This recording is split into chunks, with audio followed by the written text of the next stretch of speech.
Good morning, guys. This morning I was just going to show you some games that we've been playing and how we're doing some of the fraction stuff.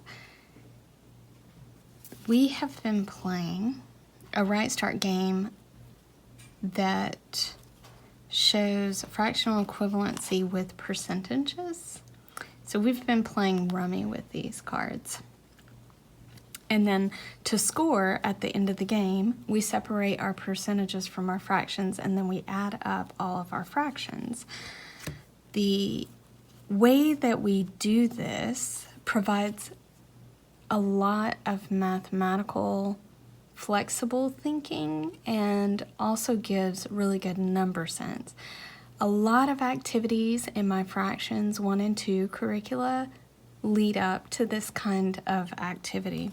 So the first thing that we do, and this is actually a game from RightStart that's talked about in the fractions 2 curricula, my fractions 2 curricula, is that we make as many ones as we can make.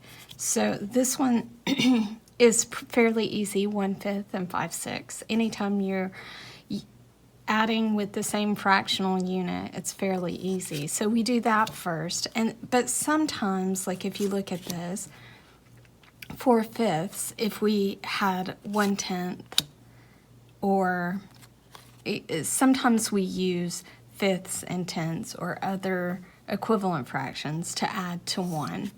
Okay, that is what we usually start out with, and I'm going to show you her crazy work.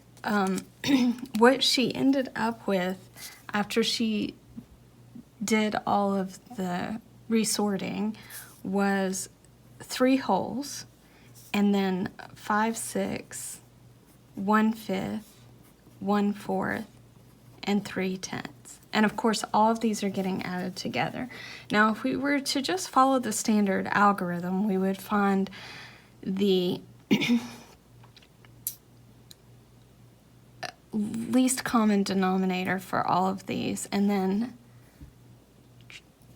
find the equivalent fractions and then add them all together. But we're looking for logical thinking patterns, right? And fractional sense. So we did not do that initially. Next, what we look for is how can I make ones or halves. So I know that this 1/5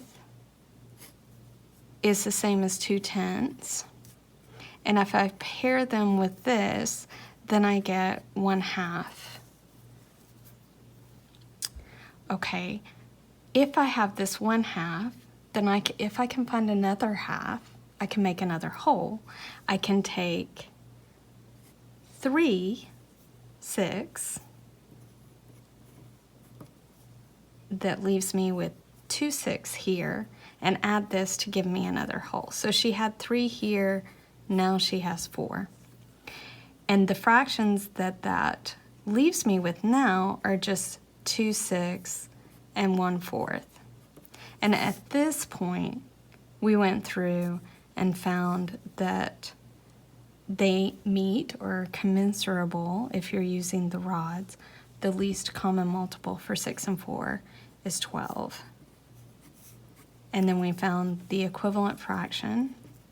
1/6 of 12 is 2. I have 2 of those, so that's 4. 1/4 of 12 is 3. I just have 1, so that's 3, which gives me 7/12. So she ended up having 4 and 7/12. But I wanted to show how we manipulate the fractions. It's the same as numbers. You know, if you are adding 26 and 27, you can do this in a number of ways. You can split it up 20 and 6, 20 and 7, add the 2 20s, you get 40, add these, you get 13, and so it's 53. Or you can split it up like this. 25s are really easy. This is 1 more than 25. This is 2 more than 25. It gives us 50, and then 3. What we want is an understanding of that level of flexibility, like clay, where we can pull the numbers apart, manipulate them, put them back together in the way that works for us to easily calculate or think about numbers.